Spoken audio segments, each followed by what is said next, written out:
Hey there everyone, welcome back to my channel Dental Vlogs. In this segment of the video, we will be discussing about the precise points needed to do a perfectly good DME or deep margin elevation in a carious tooth where the margins are deeply seated inside the gums after complete caries removal. Hope you would like this video. So keep watching. So as you can see in this part, first of all, we are removing the caries, that is the mesial caries in the 1/6. The tooth involved is 1/6. We're removing the caries in the mesial zone, and at the same time we're also butchering a little bit of gums or the gingiva in which the margins are deeply seated.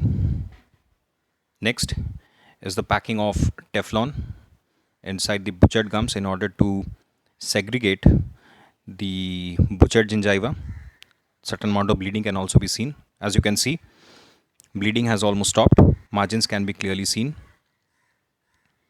Next, dapping some absorbent tissue paper chips.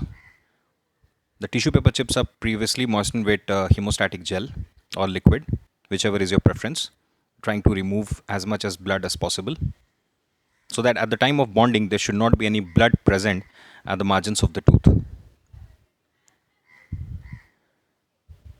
So this seems good, neat and clean, dry, no bleeding. Well, this was a blooper. I just tried to apply the self-adjusting matrices. As you can see, it went in and pop, it came out. It's just about to come out. So this was a kind of a failure.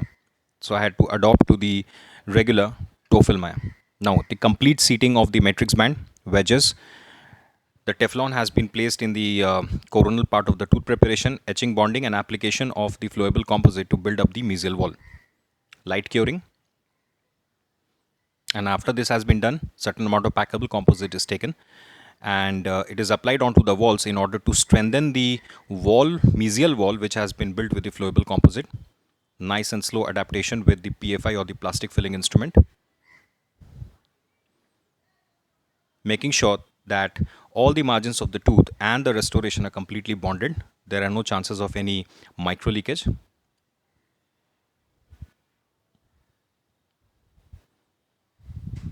Adaptation in all the directions, making sure that the composite is not present on top of the Teflon.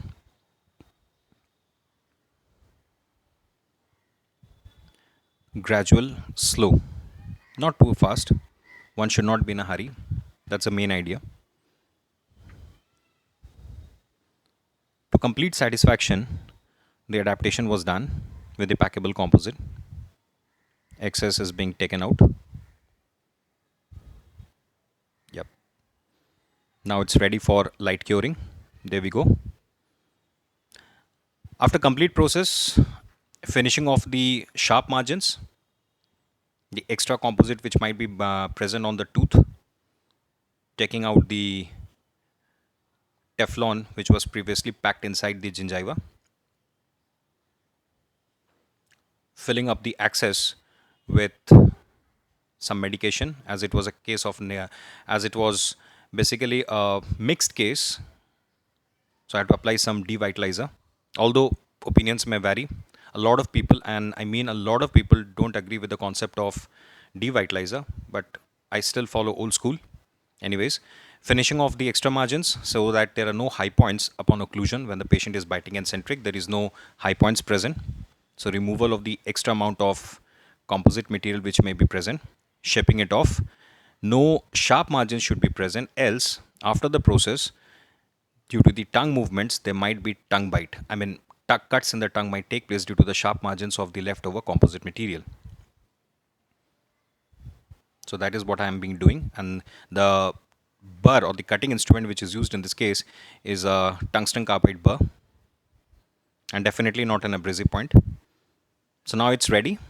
Upon biting, hopefully there are no high points. This is the pre-operative x-ray. It clearly shows, and this is the post-operative. Now you can see the completely and nicely adapted tooth margins with the composite.